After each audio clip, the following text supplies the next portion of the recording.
the ability to do something that frightens you. Strength in the face of pain or grief.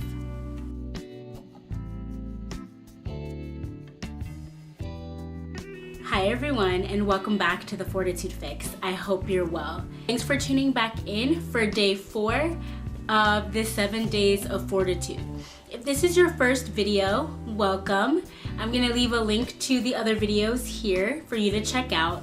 I am taking an entire week to which I will have one video per day dedicated to a special word and how that word has shown up in my life. There's gonna be lots of stories, heartfelt testimony, and I look forward to building that connection with you. Today's word, courage. As most of you know, if you've seen my other videos here on YouTube, my biological mom passed away. What happened when she passed, my aunt, who's my dad's sister, actually took me in and became my legal guardian, and she raised me from a baby. I can't talk about courage without talking about her. My grandmother was also very involved in my life. I was raised by 2 independent, amazing, strong, and courageous women. Although she's my aunt, she was also my godmom. And because I was so young when my mom passed, I call her mommy. And if you're watching, Grandma, if you're watching, I love you. Thank you so much for making me courageous. To me, I displayed courage when I heard the news of my brother's death on the way to school, and I chose to go to school. That was courageous in my opinion, because yes, it was painful, and yeah, I was grieving. I still wanted to show up. I still wanted to push through.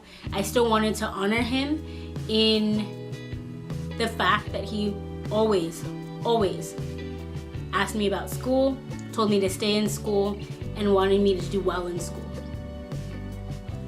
Although I didn't feel necessarily courageous at the time, looking back on it, it was a courageous move. There are 3 words that stood out to me when reading this definition of courage. 1 was frighten, 2, pain, and 3, grief. I have sickle cell.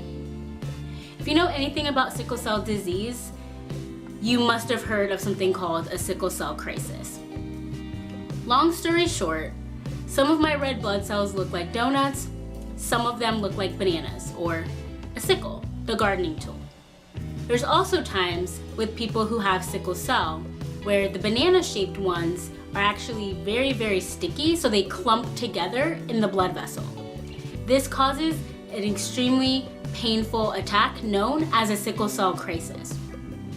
There are people with sickle cell disease who experience sickle cell crisis a lot, very, very often. I myself have only experienced it one time. Now, I'm not saying this to gloat or to talk about how blessed I am. I'm talking about this because I know pain. This is a pain that I would never, ever, ever wish on another person. Not even my enemy, if I ever had one. It was debilitating. I couldn't move. I couldn't do simple tasks like put on my shoes or make a full sentence. Every single time they need to do a blood draw, I get poked more than once. My veins are extremely hard to find, and at times, providers don't even listen to me when I tell them which needle to use or which location to draw blood from. Courage? It takes courage to talk about it. It takes courage to move through it instead of looking for the fastest exit. I wanted to feel all of my feelings. I didn't want to numb them away. Another time that I displayed courage was not just through grief or pain, but when something was extremely frightening to me.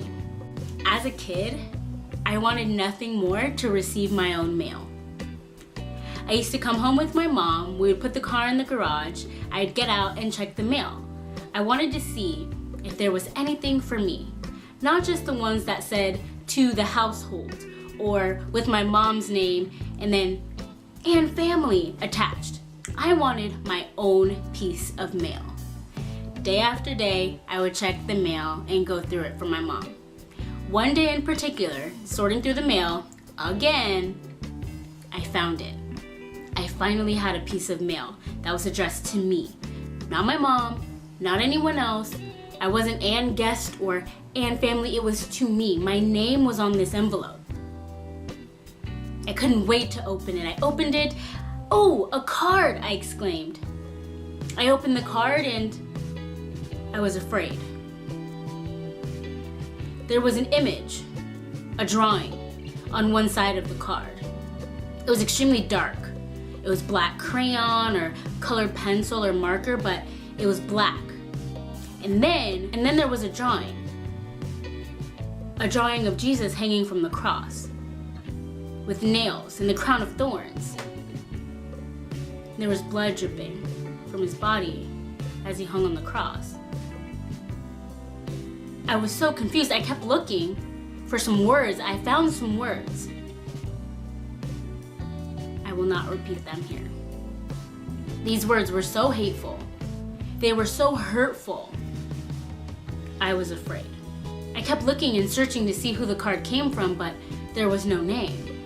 My mom found me and she asked what was wrong, and she looked at the card and she grabbed the envelope, and we're looking for the return address, but I was so excited to see my name, I didn't recognize that my name was there twice. My name and address were written twice on the envelope. One time as the return address, and the second time as to the mailing address, who this piece of mail is going to. I thought that was kind of strange, since I was super young, around 11 years old. How could a piece of mail get to me without a sender? Well, my name was in both places, my address was in both places, so the post office thought that I made a mistake, I guess, and sent it return to sender.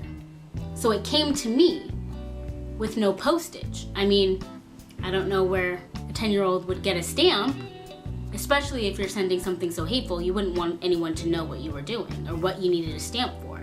The hateful speech, the hateful drawings had to do with my faith. Later on, we found out that it was a few classmates of mine at the school that I attended, both of whom were Jewish. I felt attacked. I felt made fun of. I was frightened. So the next day, my mom asks, do you want to go to school? I mean, I need to go up there. I need to talk to your teachers. I need to talk to the school administrators and bring this in. But if you want to go to grandma's house, you can while I go up to your school. You know me. What do you think I said? Oh yeah, I was going to school. I wanted them to see me. I wanted them to know that I was okay. I wanted them to know that they don't win. Hate doesn't win. Courage. There are many times in life where people might hurt us. We might feel pain, we might feel grief, we might be afraid at the hands of someone else. I want you to know that you have courage that you may or may not have tapped into yet. You are special and wonderfully made. They don't win. It's way too easy to pop off, start cursing someone out, write something hateful back, but it takes courage to stand up, to be the bigger person, to use your level head and use judgment. You are more than a conqueror. No weapon formed against you will prosper. Stay courageous. Thanks so much for watching. I hope to see you tomorrow for day 5 of the 7 Days of Fortitude.